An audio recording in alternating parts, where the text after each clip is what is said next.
Ito ang balita ngayon. Viral ngayon sa mundo ng social media. Ang di umano'y balitang nagpasikat sa Mayaman Challenge at kinilalang pandemic hero na si Frances Leo Marcos o mas kilalang FLM. Nagsalita na at pumutok na sa galit at harap-harapang ibinunyag ang tunay na kulay ng pamilyang Marcos. Pero bago ang lahat, kung bago ka pa lamang sa aming channel, please huwag kalimutang mag-like, subscribe at i-click ang notification bell para mas maging updated ka pa lalo sa lahat pa ng bagong video na i-upload namin. At eto na nga mga kababayan, siguradong magkakaproblema di umano ang administrasyong Marcos. Oras na tanggalin ito ang Vice President na si Sara Duterte Carpio sa kanyang gabinete. Ito ang matinding sagot ng dating presidential spokesperson na si Attorney Harry Roque sa panawagan ng ilang mga kritiko ni Vice President Sara Duterte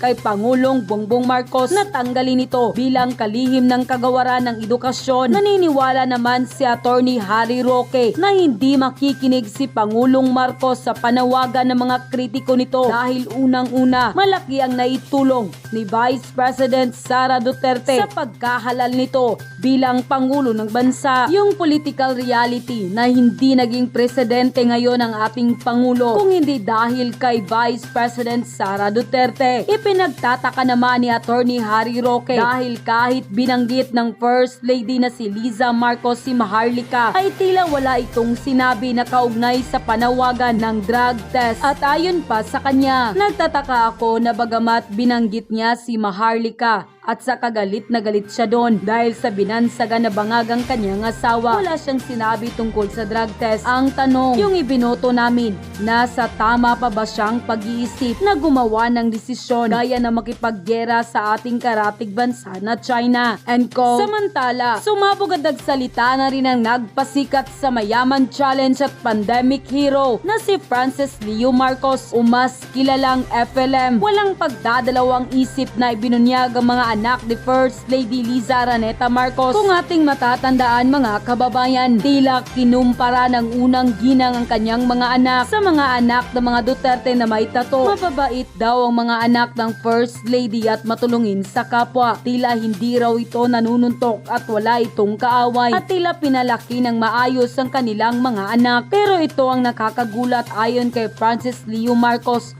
o mas kilalang FLM. Wala di umanong matino sa anak ni Bongbong Marcos. Kahit pa daw si Sandro Marcos ang gaganda raw nilang tignan pagdating sa photo operation. Pero ang totoo ay tila lasinggero di umano ang mga ito. Lalo na daw ang pinakabunso. Totoo kaya ito? Pero ang pinakamalaking tanong mga kababayan, maniniwala ba kayo kay Frances Leo Marcos? Diyos ko, yung mga anak ni Bongbong, walang matinuto kahit si Sandro. Maduha lang.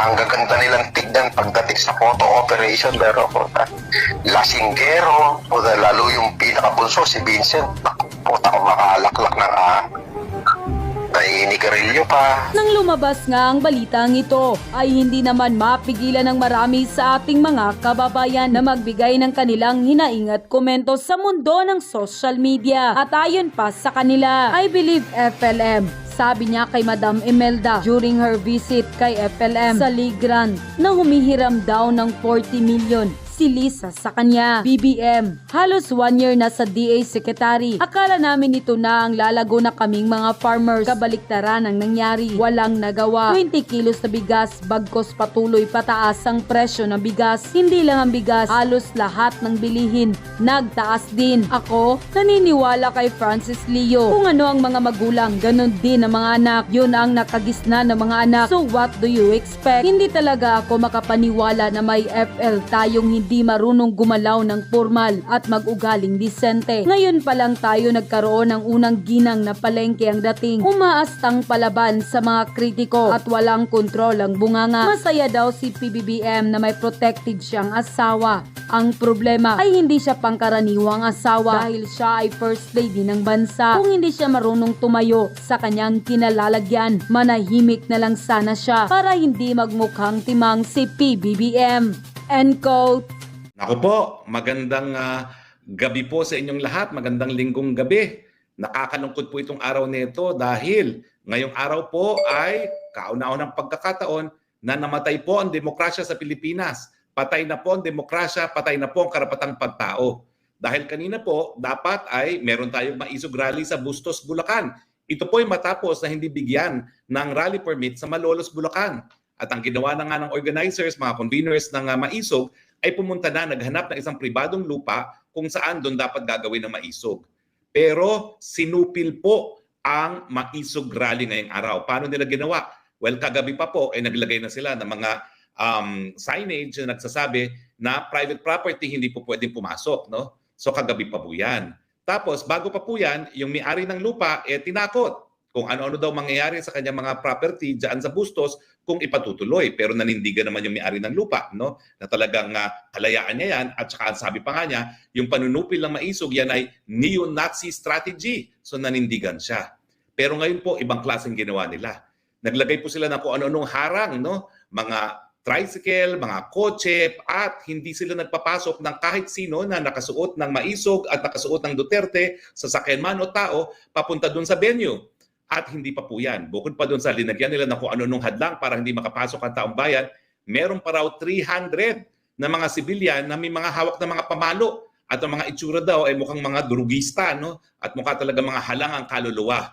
Kaya nga po, ito'y naging dahilan para ang ating dating Presidente Rodrigo Roa Duterte nagdesisyon ikansela na muna ang ating maisog sa Bustos dahil iniiwasan natin ang madugong inkwentro sa panig ng mga durugista, sa panig ng mga tambay, sa panig ng mga halang na kaluluwa at ang mga rallyista. So sa kauna-unahang pagkakataon po, mula nung tayo nagsimula ng maisog, hindi po tayo nakapag-rally at ito po ay paglabag sa ating karapatan na unang-una, malayang pananalita dahil ang pagrarally po para mailabas ang sentimiento, ang ating mga sama ng loob sa gobyerno ay garantyado ng ating saligang batas. At pangalawa, ito po ay indikasyon na kasama po ang pagpapasara ng SMNI at yung pagchichil ng lahat ng karapatan ng mga mamamahayag, abay, si Junior po ay sumunod sa yapak ng kanyang ama. Ang pagkakaiba, ang anak niya, palibasa abogado at natapos ng kolehiyo, nagdeklara muna ng martial law. At si Junior, dahil hindi nga siya tapos ng kolehiyo, hanggang second year college lang, abay, hindi nagdedeklara ng martial law, pero pinatutupad ang martial law, pinagbabawal ang mga mapapayapang pagtipon-tipon na kabahagi ng karapatan ng malayang pananalita at pinasasara ang mga media na kritikal sa kanyang administrasyon. Paano po tayo nakarating dito? Ang buong akala natin, 31 million tayo, kasama na ako at si Inday Sara na umakyat sa kanyang entablado, ay gagamitin niya itong pangalawang pagkakataon na linisin at ituwid ang pangalan ng kanyang pamilya. Pero talaga palang baka nasa dugo niya na maging diktador. Unang-una, no? Alam naman natin na talagang yan ang dahilan kaya nais niyang baguhin ang saligang batas para magpasasa sa pwesto gaya ng ginawa ng ama niya na halos 20 taon nagpasasa sa pwesto sa pamamagitan ng pagbabaliwala sa ating saligang batas. At ngayon naman po sa panunupil ng kalayaan ng malayang pananalita at malayang pananalita at yung pagtitipon-tipon na dapat po ay garantyado ng ating saligang batas. The right of the people to peaceful assembly for redress of grievances, no, shall be guaranteed, no? Kasama na po yan yung kalayaan ng malayang pananalita. Mantakin nyo, 300 na mga adik, na mga halang na kaluluwa, binigyan ng pamalo para hatawin ang mga rallyista na mayroong karapatan na mapayapang magtipon-tipon at iparating ang kanilang disgusto sa rehimen ni Marcos Jr.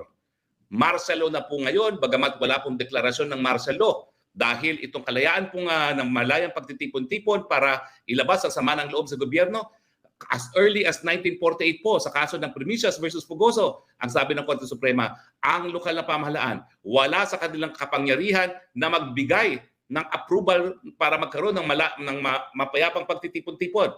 Ang ating lisensya po para tayo mag-rally at magsama-sama ng mapayapa ay ang saligang batas, the right to peaceful assembly.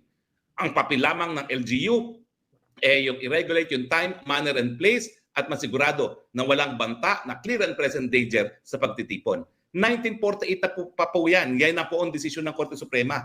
At nung kailan lamang, ako mismo po ang nagsampa ng kaso. Ang pangalan po, Integrated Bar of the Philippines versus Mayor of Manila, yung panahon ng GMA, pinagbawal po ang lahat ng rally sa Menjola. Yan po yung malapit sa Malacanang. At yan po ay kinuwestiyon namin. Hindi lang namin kinuwestiyon. Sinuway namin yung pagbabawal Dala-dala ko ang aking mga estudyante, pinagbihis ko ng pinakamagandang bihis nang hindi sila maging mukhang mga teroristang CPP, NPA. At sabi namin, walang clear and present danger sa mga estudyante ng batas na lahat mga taga-UP na nakatukon todo forma pa.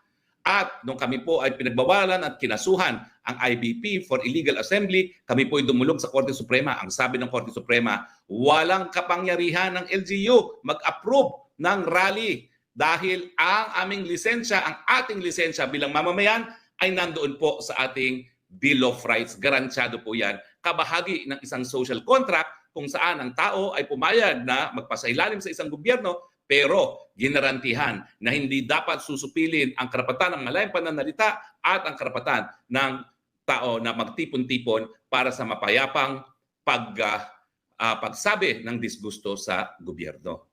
Alam niyo po, ang sabi ng Primicius versus Fugoso, since time immemorial, ang ating mga kalye ay held in trust hindi para sa kotse, kung hindi para sa mga mamamayan, para gamitin ito sa mapayapa pagtipon-tipon nang ipaalam ang kanilang mga hinakit sa gobyerno.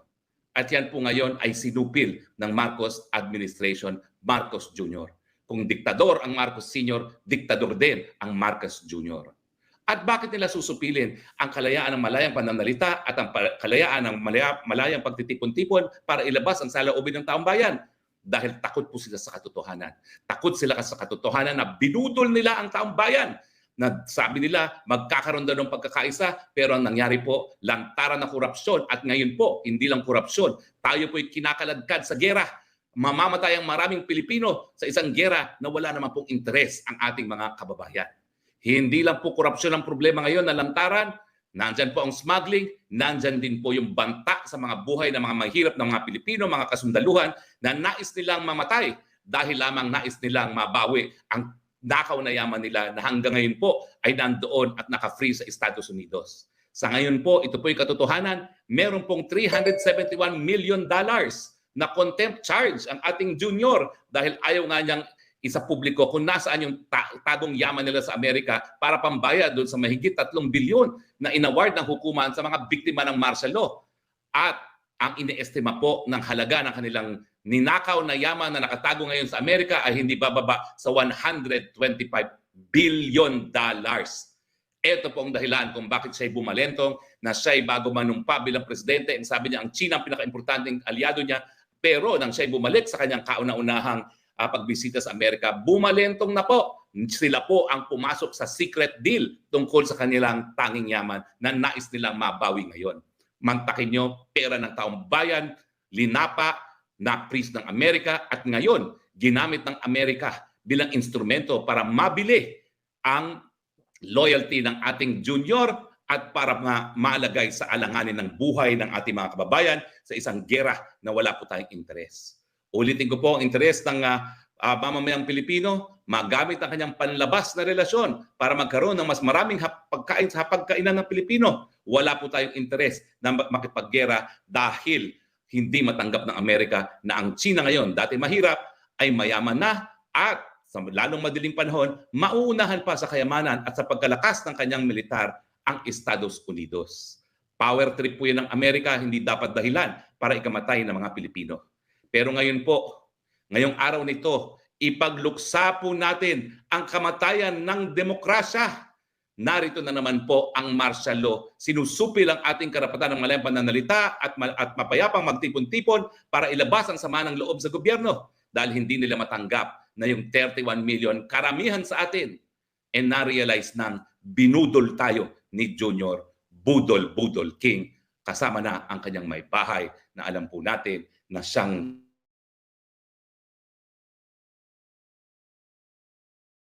ay pugay sa kanya. Huwag po nating payagang mamatay ang demokrasya, labanan po natin ang puwerso ng kadiliman, ipaglaban po natin ang ating karapatan, ipaglaban po natin ang ating saligang batas, ipaglaban po natin ang mahal nating bansang Pilipinas. No to dictatorship at panahon na ang taong bayan dahil sa mga binaling pangako, kasama na po dyan ang 20 pesos na kada kilong bigas na tayo po ay nabigo at nakasulat sa tubig at sa hangin. Panahon na para tayo magkasama-sama at maghusga na kinakailangan masisanti na ang presidente na nagbudol sa taong bayan at tayo po sa isang boses ay magsabing Marcos resign. Yan po ang tunay na dahilan kung bakit sinupil nila ang Bustos. Dahil dun sa Bustos, sa kano ng pagkakataon, ang hinaing ng taong bayan, ang sigaw ng taong bayan, Marcos resign, bako ka naming sisantihin bilang presidente ng Pilipinas. Pasensya na po kayo, tayo emosyonal dahil sa ang buong akala ko po nung ako'y aktivista mula pa nung high school at nung college, hindi na po mangyayari ang diktadura muli. Na tayo po ay matututo na sa ating kasaysayan, na tayo po ay paninindigan ng ating mga karapatan. Pero gaya nyo po, nabudol tayo at ngayon po, nauulit muli ang ating mapait na kasaysayan na meron na namang diktadura, anak pa ng Marcos Sr. Ano po ang say ng ating mga viewers? Pasensya na kayo. Hihinga muna po ako ngayon dahil nag-aalarma na aking relo na high blood na naman ako. At dapat lang po tayo ma-high blood dahil ang yunuyurakan natin ay ating mga pagkatao. Dahil kapag hindi po rinespeto ang karapatang pangtao, tinatrato po tayo na parang hayop. Samantalang tayo po ay binuunang may kapal sang-ayon po sa imahe ng ating Panginoon. At yung karapatan na yan, dahil tayo nga po ay hinugit sa imahe ng ating Panginoon, ay kasama po ang malayang pananalita at malayang karapatan na magtipong-tipong para ilabas ang saloobin laban sa gobyerno. Karapatan po natin yan, huwag tayo magpasupil at maaalala natin ngayon ang araw na ito. Ang araw na ito ay ang araw, Abril 28, ang araw kung saan sinupil ang karapatan ng mamamayang Pilipino sa Bustos, Bulacan. Never again to martial law. Never again to Marcos dictatorship. Ano po ang say ng ating mga viewers? Tignan po natin ang say ng ating mga viewers. Jasmine, attorney, nakakalungkot at biglang nakansela ang maisog. Hindi po ba natin kayang labanan ng pagsusupil? Paano po ang mga susunod? Praying for better Philippines. Naalarma lang po ang presidente nung nagkaroon ng konfirmasyon na 300 na sibilyan ang may hawak-hawak, mga mukhang drugista lahat. May hawak-hawak para ng mga pamalo na gagamitin laban sa taong bayan. Kaya iniwasan po ng presidente na masaktan ng ating mga relihista o di naman kaya mamatay dahil sa mga itsura po ng mga yon, mga goons na yon, talaga pong papatay sila para sa diktadoryang rehimen. Winterson Ambion, High Spokes, may liability po ba sila sa pagharang sa peaceful assembly? Meron po. Yan po ay krimen ng grave rebellion at sa mga pulis po na out of jurisdiction pa dahil hindi naman sila mga taga-Bustos, yan po ay act of oppression. Dahilan para sila ay masisante, hayaan niyo po, sasampahan namin kayo ng kaso. Promise po yan. Hindi po pwede na babaliwalain ang karapatang pantao, lalabagin ninyo at wala kayong pananagutan. John Carmonillo, soft ML. Mag-declare na lang kasi dapat ng ML, total. Pero panggigipit sa mga ayaw sa kanila, duwag si BBM. Alam niyo kung bakit ayaw niyang magdeklara ng martial law? Kasi po pwedeng mabaliwala yan ng hukuman at ng korte. Dati-rate, talagang presidente na magdedesisyon kung dapat mag-martial law. Ngayon po, hindi. Dahil nga natuto na tayo sa kasaysayan, ay meron na ngayong jurisdiksyon ang hukuman at ang Kongreso na baliwalain. Kaya hindi siya nagdedeklara ng martial law dahil alam niya baka mabaliwala ng hukuman o di naman kaya ng Kongreso. Okay, Grim Reaper, buti pa sa panahon ni FPRD, madaming rally noon, karamihan wala pa permit, yet FPRD didn't do anything to stop them versus the current admin, takot na takot. Kaya nga po, talagang dapat pag-isipan natin, siguro ang presidente dapat meron pong pinag-aralan ng alam niya ang basic kung ano talaga ang demokrasya. Ang importansya po ng malayang pananalita dahil sa pamamagitan ng pananalita, tayo po nagkakaroon ng paninindigan at lahat po tayo naghahanap ng solusyon sa ating mga napakaraming problema. Kaya kinakailangan hayaan ang debate sa mga issue at hayaan natin na mga taong bayan ang siyang humusga sa mga pulisiya ng gobyerno sa pamamagitan ng kanilang mga paninindigan. Ruth Bandibas, wala po pala kayo sa press con ni Tatay Spokes. Well, ako po ay nag-live na lang dahil alam ko po na sa panahon ngayon, bagamat sinupil nila ang rally kung saan mga 50,000 ang makaka-attend, mas marami pong makakapanood sa ating broadcast. Dahil bagamat sila po ay pinaglalaroan na ang ating Facebook, kakaunti na lang ang reach ng Facebook, sa ating TikTok po, milyones po ang nararating natin. Kaya po importante na iparating na meron na po tayong undeclared martial law at kinakailangan panindigan ng mga ating kababayan ang ating karapatang pagtao. Rainbowski 08, hello attorney, nakakagigil talaga itong panghaharang sa maisog rally. Sana may gagawin kayong hakbang para hindi sila mamihasa. Pananagutin po nila natin sang-ayon sa batas dahil naniniwala naman po ako ang ating Korte Suprema nananatiling independyente at ang kanilang katungkulan po itaguyod ang supremacy ng ating saligang batas. Kasama na po ang ating karapatang pagtao. In Boga, yung smuggling ayaw nila supuin. Yung mga rarali ang binubusalan nila. Tama po yan. dahil takot po sila sa katotohanan at takot sila sa husga ng taong bayan na baka masisanti na si Junior sa kanyang posisyon. Bernadette Brizuela, this is a sad day for all of us who believe that change is coming under BBM. Budol po talaga tayo. Change is coming. Yung pala, change na ibabalik tayo sa panahon ng martial law ng kanyang ama. Beth Beryoso, Diyos ko po, kawawa naman ng mga tayong mga Pilipino, parang Hawaii tayo sa noon. Huwag po kayo mag-alala dahil ang taong bayan pa rin ang tunay na soberenyo na merong kapangyarihan na sila ay sibakin sa kanilang mga pwesto bagamat sila ngayon ang pinakakapangyarihan. Huwag po nating kalimutan na sa ating kasaysayan, sinibak na natin ang kanyang ama at po pwede natin gawin muli na sibakin siya kung siya ay hindi makikinig, na siya ay dapat magbitiw. Choi Rayan Macho, hello attorney. Ano ang kinabukasan ng ating bansa? Nakakatakot kung anong bukas ang kahit na ng mga anak natin. Ang ating leader ngayon ay magnanakaw. Nakulangan sila sa ninakaw nila doon, kaya magnanakaw pa rin sila ngayon. Wala silang puso, attorney, para sa ating bansa. Grabe ang pagsisisi ko, bakit ako bumoto sa Marcos na yan. Lahat po tayo nagkamali. Pero meron pa po tayong solusyon. Tayo pa rin ang tunay na soberenyo sa bayan na ito. Tayo pa rin magdesisyon kung siya ay sisibakin sa pwesto. Gaya ng nagdesisyon tayo nung minsan na sibakin ng kanyang ama sa kanyang pwesto.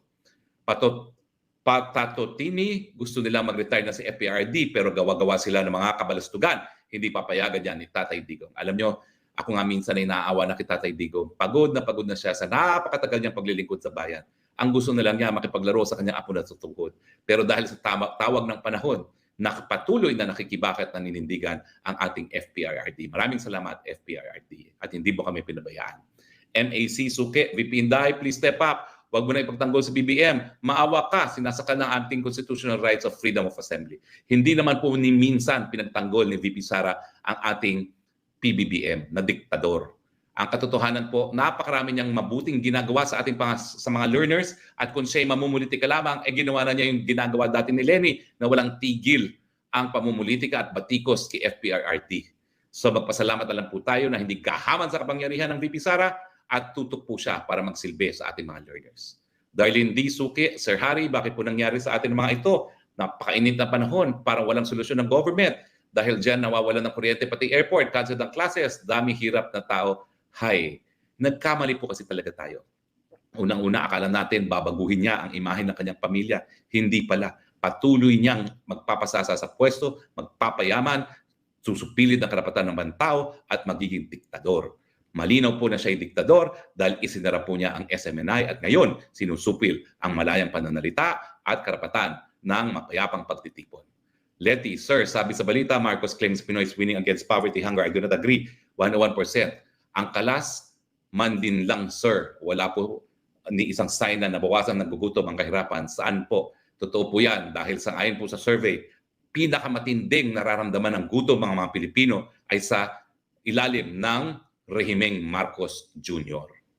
Yan po ang katotohanan. Francis Loyola, ano po masasabi niyo sa pahayag ni Triales na naniligaw na po ang admin sa mga pink forces about po ito sa pagbangkit sa pangalan ni VP Lenny, last interview ni FL? Well, talaga naman pong ang ating First Lady, BFF ng Jojo Ochoa, na Executive Secretary ng Pinklawan. So wag na po tayo magtaka dahil sila po ay interesado lamang sa pananatili sa pwesto para mandarambong ng ating pera na galing sa taong bayan at dahil po dyan ay talagang makikipagsanib pwersa sila sa mga pwersa ng kadiliman. Grim Reaper, Marcos was given a chance to redeem his family name and yet what he did was the opposite. Adik talaga. Kinakailangan din po pangalagaan ang karapatan natin sa impormasyon na nakakaapekto sa ating pang-araw-araw na buhay. Uulitin ko po, ang paggamit ng cocaine, kung yan po ay totoo, ay makakaapekto sa pag-iisip ng isang presidente, lalong-lalo na sa pagdedesisyon kung siya ay makikipaggera sa ibang bayan. Kinakailangan po magpa-drug test na siya dahil may karapatan po nating malaman kung siya ay nasa tamang pag-iisip bago niya tayo kaladkarin sa gera. Junior Santos, attorney, may post na po si Maharlika na yung PDEA agent na huhuli kay PBM noong magsasalita na raw 9 p.m. Philippine time. Sana nga po nang lumabas ng katotohanan dahil pag siya ay wala sa tamang isipan, wala talaga siyang karapatan na manatili bilang presidente miski isang minuto pa. Dahil ang buhay ng bawat Pilipino na ngayon po ay nalalagay sa alanganin dahil sa kanyang desisyon na makipaggera sa isang gera na wala tayong interes, yan po ay resulta ng pulburon. Kaningkoy, attorney, tamang-tama yung ginawa nila. Nalalapit na ang July 1. Kayo talaga. Sa akin po, ang importante, panindigan ng karapatan dahil kung hindi, palagi po yung lalabagin. Jigel Lofuente, jingle here from Singapore. Sa wakas, naabutan ko live mo, Spokes. Kaway-kaway na lang tayo sa July 1 at nang mawakasan na ang pagbudol sa atin. Forever Duterte, and thank you, Spokes, for educating us. Ako naman po, bagamat ako mayroong mga paninindigan, ang ginagawa ko po, ipinapaalam ko sa inyo kung anong batas. Ang batas po ay kabahagi ng ating Bill of Rights, ang pananalitang malaya at pagtipon-tipon ng mga payapa para ilabas ang ating mga reklamo laban sa gobyerno. Hindi po dapat yan sinusupil dahil yan po ay kontrata natin. Pwede kayong mamuno, pero huwag yung lalabagin ang aming karapatan. Winterson Ambion, ground for impeachment po ba ang napatunayan na may secret deal si BBM sa Amerika? Tama po yan. Dahil inuna niya ang personal na interest niya sa kapakanan ng taong bayan. Yang nakaw na yaman na yan, dapat ibalik sa Pilipino. Hindi dapat mapunta sa kanila. Hindi dapat mapakinabangan nila. Si Int Bugo, wala po kasing magandang nagawa si Bongbong Marcos, kaya nasasaktan sa mga batikos. Well, kung talaga siya nasasaktan, magbitiw na lang siya dahil wala po tayong mabuting masasabi sa kanya. Dahil ang mga droga na napakadami daw, nababawasan. Nagmamagic pa. Ang bigas na pinangakong 20 pesos, ngayon po, magsi-60 pesos na. Wala pong kuryente, wala pong tubig. At ngayon, sinusupil pa ang karapatang pangpantao. Maawa ka, Marcos Jr. Kung meron pang natitirang konsyensya sa iyo, magbitiw ka na. Yan ang gawin mong regalo sa sambayan ng Pilipinong. Nabudol sa iyong pangako na nakasulat sa tubig at sa hangin. Pasensya na po kayo, mainit ang aking dugo ngayong gabi, pero yan po ay dahil hindi po dapat natin tinatanggal ang panunupil ng ating karapatan. Mabuhay po ang sambayan ng Pilipino. Mabuhay po ating mga karapatan. No to dictatorship. Marcos resign. Hanggang sa muli natin pagkikita, ito po inyong Spokes ng Bayan. Harry Roque nagsasabi, I love you, Philippines. You're the only country that I have. You're the only country that I love. And I will defend you from despots and dictators. At yun na nga mga kababayan, ano na ang masasabi mo? Kung mayroon kayong hinaingat komento patungkol sa balitang ito, please comment down below. Pag-uusapan natin yan sa comment section. At kung nagustuhan nyo ang video, ay huwag kalimutang mag-like at i-share na din para mas marami pang makaalam at umabot ito sa marami sa ating mga kababayan. Maraming salamat po!